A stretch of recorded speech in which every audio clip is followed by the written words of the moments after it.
Islam and violence. This is something that we see constantly being portrayed in the media.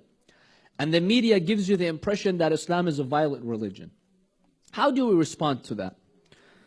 First of all, look at the life of the Prophet, peace be upon him.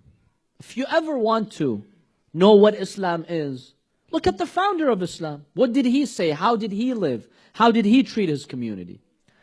The Prophet, peace be upon him, was born in Mecca, and he lived in Mecca for 53 years of his life. The last 13 years of those 53, from 40 to age 53, the Prophet was preaching Islam, because at the age of 40 he received revelation. How did the Meccans treat him? Do you know? How those Meccans treated the Prophet and they treated the Muslims at the time? There was a man by the name of Al-Khabbab ibn al-Art or Al-Urat. Two pronunciations. Khabbab, he was a slave owned by a Meccan woman. A Meccan woman, one of those pagans, owned him. She found out that he became Muslim. All he did is he says, I believe in the one God only. That's all he did, and that Muhammad is the messenger of God. That was his crime, according to those Meccans. You know what she did? She tied him to a pole, and she took an iron rod. An iron rod, she put it in fire until it became red hot. And she ironed his back, all of his body. He fell unconscious. When he regained consciousness, she did that to him again 3 times. She burned him. Just for becoming a Muslim. You see how the Meccans persecuted those Muslims? He himself, the Prophet, when he would pray in the Grand Mosque in Mecca, they would verbally abuse him. They would physically attack him. They would take the guts of the animals. They would throw it at him. For 13 years, Muslims were highly persecuted in Mecca. The Prophet, they try to kill him. He goes to Medina. He flees Mecca. He goes to Medina. 10 years in Medina, they wage battles against him. 82 battles. They instigated them, or they conspired, or they waged them. All of the Prophet's battles were defensive. When you're attacked, I mean, what do these Western media expect? When the Prophet is attacked, he welcomes their enemy. Yes, come and destroy my society. You have to defend yourself when you're attacked. All of the Prophet's battles were defensive. And by the way, in all of these battles, the 82 battles of the Prophet, how many people died, you think? From both sides. Muslims and non-Muslims. 10 million? That's how the media seems it to be, right? 1 million? 100,000? There are 3 estimates. One is 700. 82 battles. 700 people died on both sides. And they consider him to be violent. And he is defending himself, for God's sake. The second estimate is what the Hajj said, 1,000. The biggest, the largest estimate is 1,400. 82 battles, 10 years, and the Prophet is defending himself. And 700 to 1,400 people were killed from both sides in all of these battles. Look at World War II. A war that had nothing to do with Islam, that involved Western countries only. Western countries. Okay? How many people were killed? 50 to 70 million. Who's the terrorist here? Who's the violent one here? Shame on them for calling the Prophet being violent. Look at your history. Look at the history of Europe. In one war, 50 to 70 million. Look at World War I. Look at the wars between the French and the Germans and the British. Look at all those wars. And then they tell you that Islam is a violent religion.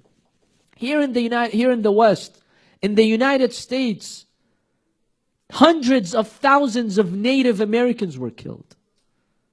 Thousands of slaves were lynched and killed. That's not violent? And we consider the religion of Islam to be violent? And let me tell you this, in the 8th year in the Islamic calendar, the 8th year of the Hijrah, the Prophet, peace be upon him, he conquered Mecca. After all the years, the pagans are persecuting the prophets and the Muslims, and they waged all these battles, tens of battles. Now the prophet has the upper hand. Now he controlled Mecca. What did he do? The prophet freed all of them. They had blood on their hands. Show me one ruler, one man in history who was persecuted for 21 years. Tens of battles were waged against him. The day he gains victory over them, he spares them all. He forgives them all. This is Islam. Where's the violence? The religion of Islam spread not through the sword, through the moral code which the Prophet brought. When his enemies would come to him and they would see his amazing akhlaq. One day the Prophet was sitting underneath a tree when one of those pagans somehow got to the Prophet. He took his sword and he tried to kill the Prophet. Of course, God saves the Prophet. The sword falls from his hands. The Prophet takes the sword in his hand. The Prophet told him, "What should I do to you? You came to kill me. What do you expect me I will do now?" Any Arab man would have just killed him right there. "You come kill me, I'm going to kill you.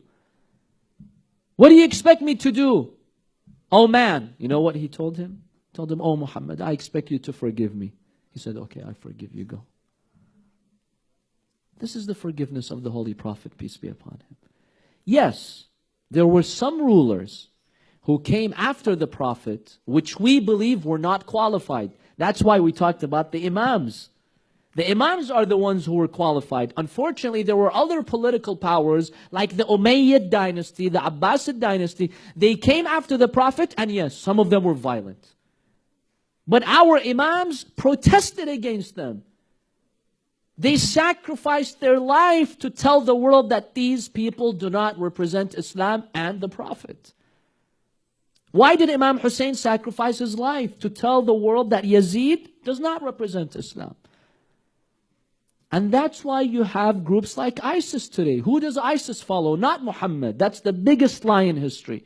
ISIS follows Yazid, the Umayyad dynasty, the Abbasid dynasty.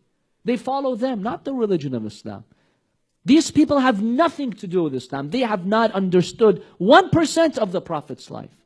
None of their actions resemble what the Prophet did. None. Zero. Did the Prophet ever burn anyone in his life? Show me any source, even if it's a weak source. Who is ISIS following by burning innocent people? By beheading innocent people? By conquering villages without any reason?